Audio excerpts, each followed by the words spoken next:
دعا تجھ سے بس اتنا بھلا کرنا، ہر ایک سے محشر میری معاف عطا کرنا، وہ وقت قیامت جب ہر اپنا پرایا ہو۔ ناظرین گرامی، السلام علیکم ورحمۃ اللہ وبرکاتہ۔ میں ہوں آپ کا میزبان انصار عزیز ندوی، اور آپ اس وقت سیدھی بات کے جاری پروگرام پیغام فرقان کی 19ویں قسط ملاحظہ فرما رہے ہیں۔ ناظرین، اب تک آپ لوگوں نے 5 آیات کی تفسیر ملاحظہ فرما چکے ہیں۔ گزشتہ قسط میں آپ نے حقیقی فلاح پانے والوں اور ان کی صفات کے بارے میں تفصیل سماعت فرمائی تھی۔ آج کی قسط میں ہم سورہ بقرہ کی 6 آیت کی تفصیلات پیش کریں گے۔ 6 آیت ہے، ان الذین کفروا سواء علیہم اانذرتہم ام لم تنذرہم لا یؤمنون، جس کا ترجمہ ہے، بے شک وہ لوگ جنہوں نے کفر کیا ان کے لیے برابر ہے، چاہے تم انہیں ڈراؤ یا نہ ڈراؤ، وہ ایمان لانے والے نہیں ہیں۔ آسان اس کا مفہوم یہ ہے کہ آپ جن لوگوں نے اللہ کا انکار کیا ہے، اس کی وحدانیت سے انکار کیا ہے، اس کو چاہے تم کسی بھی چیز سے ڈراؤ، آگ سے ڈراؤ یا عاقبت سے ڈراؤ، آخرت سے ڈراؤ، قیامت کے دن سے ڈراؤ، لیکن وہ ایمان لانے والے نہیں ہیں۔ ناظرین، اس آیت میں ایک نہایت ہی اہم نفسیاتی نقطہ بیان کیا گیا ہے، یعنی جو لوگ اپنے دل میں ایک بار کفر کی یا انکار کی ٹھان لیتے ہیں، یعنی ان کو ماننا ہی نہیں ہے، وہ اپنے کفر پر ہٹ درم ہو جاتے ہیں، تو پھر ان پر کوئی تنبیہ کام کرتی ہے نہ ہی کوئی بشارت۔ اب ان کو آپ جنت کے بارے میں بتائیں یا جہنم کے بارے میں یا پھر عذاب قبر کے بارے میں یا مرنے کے بعد جو حالات ان کے ساتھ پیش آئیں گے اس کے بارے میں بتایا جائے تو ان پر کوئی اثر کرنے والا نہیں ہے۔ کفر کی روش اختیار کرنے کی وجہ سے جو نتیجہ برآمد ہونے والا ہے، اس سے کفر کرنے والوں کو ڈرانا یا نہ ڈرانا کوئی فائدہ نہیں دیتا۔ ایسے لوگ نہ صرف حتمی انکار کی روش اختیار کر لیتے ہیں بلکہ حق کو چھپا لینے کے عادی بن جاتے ہیں، اور کفر ان کی قسمت بن جاتی ہے، یعنی انکار کرنا ان کی قسمت میں لکھ دیا جاتا ہے۔ ظاہر ہے ایسے لوگ کبھی تصدیق نہیں کریں گے اس وحی کی جو اللہ تعالیٰ کی جانب سے آپ صلی اللہ علیہ وسلم پر نازل ہوئی ہے، یعنی قرآن پاک۔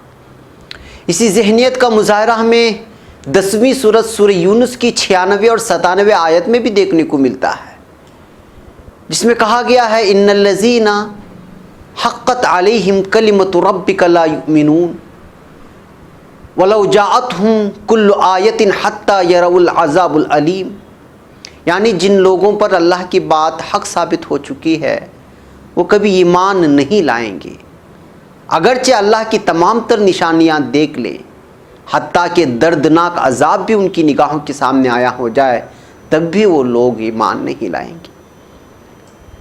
اسی طرح سرکشی کے مرتکبین اہل کتاب کے بارے میں اسی سورت سورہ بقرہ کی 145ویں آیت میں بھی ارشاد فرمایا گیا ہے، جس کا مفہوم یہ ہے کہ یعنی ان اہل کتاب کے پاس اگرچہ تمام دلائل لے آؤ، تاہم وہ تمہارے قبلے کو نہیں مانیں گے۔ وَلَئِنْ أَتَيْتَ الَّذِينَ أُوتُوا الْكِتَابَ بِكُلِّ آيَةٍ مَا تَبِعُوا قِبْلَتَكَ، یعنی ان بد نصیبوں کو یہ سعادت حاصل نہیں ہوگی کہ راہ راست اختیار کریں، ان گمراہوں کو ہدایت کہاں سے ملے گی؟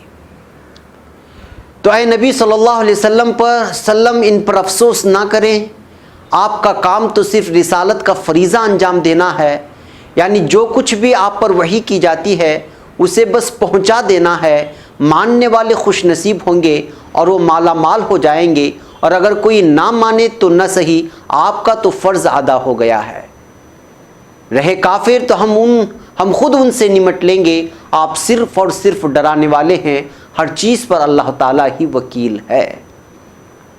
یہ کہنا ہے آپ صلی اللہ علیہ وسلم سے اللہ رب العزت کا۔ حضرت عبداللہ ابن عباس رضی اللہ تعالی عنہ فرماتے ہیں کہ حضور اکرم صلی اللہ علیہ وسلم کو اس بات کی خواہش حرص کی حد تک بڑھی ہوئی تھی کہ تمام لوگ ایمان والے ہو جائیں اور ہدایت قبول کر لیں. ظاہر سی بات ہے. لیکن پروردگار نے فرمایا کہ یہ سعادت ہر ایک کے حصے میں نہیں آئے گی، یعنی ایمان ہر ایک کی بس کی بات نہیں ہے. یہ نعمت بڑھ چکی ہے. جس کسی کے حصے میں نعمت آئی ہے وہ آپ کی مان کر رہے گا، اور جو بدقسمت ہیں وہ ہرگز اطاعت شعاری اختیار نہیں کر پائیں گے. بالفاظ دیگر اگر سمجھا جائے، جو قرآن کو تسلیم ہی نہیں کریں گے اور بہانہ بنائیں گے کہ ہم اگلی کتابوں کو مانتے ہیں، تو انہیں ڈرانے کا کوئی فائدہ نہیں ہوگا، اس لیے کہ وہ تو خود اپنی کتاب کو بھی حقیقت میں نہیں مانتے. اور اس کی دلیل یہ ہے کہ ان کی اپنی کتابوں میں بھی آپ کو ماننے کی پیش کی ہدایت ریکارڈ پر موجود ہے. یعنی بتایا گیا ہے کہ ایک نبی آنے والا ہے، لیکن اس کے باوجود وہ اپنی کتاب پر جو ایمان نہیں لاتے تو قرآن پر کیا ایمان لائیں گے. لہٰذا ان کی قسمت میں کفر لکھ دیا گیا ہے، یہ کہنا ہے اصل میں. ظاہر ہے جب وہ اپنی کتابوں میں موجود پیشن گوئی کو نظر انداز کر رہے ہیں تو گویا وہ اللہ کو ہی ماننے سے انکار کر رہے ہیں. اور جب یہ اللہ کے منکر ہیں تو پھر بھلا وہ تمہاری باتوں کو کیوں کر مانیں گے. ابو العالیہ کا قول ہے کہ یہ آیت جنگ احزاب کے ان سرداروں کے بارے میں اتری ہے جن کی نسبت 14ویں سورہ ابراہیم کی آیت 28 میں یہ فرمان باری تعالیٰ نے بیان کیا ہے کہ الم تر الی الذین بدلوا نعمت اللہ کفراً واحلوا قومہم دار البوار. کیا تو نے انہیں نہیں دیکھا کہ جنہوں نے اللہ کی نعمت کے بدلے میں ناشکری کی اور اپنی قوم کو تباہی کے گھر میں اتارا. لیکن جو معنی ہم نے پہلے بیان کیے ہیں وہ زیادہ واضح ہیں اور دوسری آیتوں کے مطابق ہیں. واللہ اعلم بالصواب. اس حدیث پر جو ابن ابی حاتم کے حوالے سے ابھی بیان ہوئی ہے، دوبارہ نظر ڈالیں تو معلوم ہوگا کہ لا یؤمنون پہلے جملے کی تاکید ہے، یعنی ڈرانا نہ ڈرانا دونوں برابر ہیں. دونوں حالتوں میں ان کا کفر نہ ٹوٹے گا، نہ ٹوٹا ہے نہ ٹوٹے گا. اگلی آیت کی تفصیل انشاءاللہ آئندہ قسط میں پیش کی جائے گی. ناظرین ہمارے ساتھ جڑے رہیں اور پیغام فرقان کی سماعت کا سلسلہ جاری رکھیں. اس پیغام کو دور دور تک پہنچانے میں ہماری مدد کریں. اپنا بہت سارا خیال رکھیں.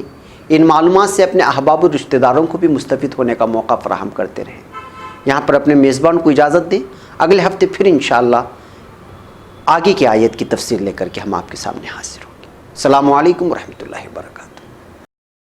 رب ہے دعا تجھ سے بس اتنا بھلا کرنا، ہر ایک سے محشر میری معاف عطا کرنا.